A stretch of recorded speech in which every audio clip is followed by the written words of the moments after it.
அனைவருக்கும் வணக்கம். நான் அட்வொகேட் ராமச்சந்திரன்.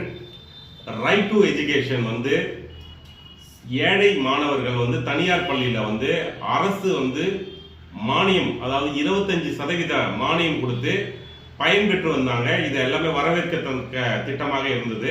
தற்போது இந்த 2025ஆம் ஆண்டுல, அதாவது எல்கேஜிலேருந்து சேர்க்கை பண்ணும்போது அந்த அறிவிப்பு எதுவுமே விண்ணப்பம் தெரிவிக்கல.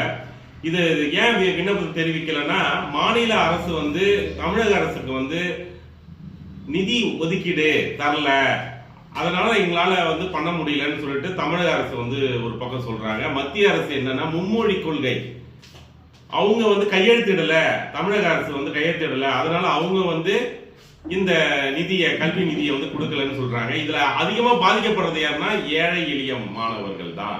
தனியார் பள்ளியில இங்கிலீஷ் மீடியத்துல அரசு நிர்ணயித்த அந்த கால அளவு, அதாவது குறிப்பிட்ட பள்ளியில இருந்து 1 கிலோமீட்டர் இவங்க எவ்வளவு வருமானம் இருக்கு, இது சம்பந்தமான எல்லாத்தையும் எடுத்துதான் நம்ம பள்ளியில சேர்த்துட்டு வரோம். இப்ப இந்த ஆண்டுல தடுத்து நிறுத்திருக்காங்க.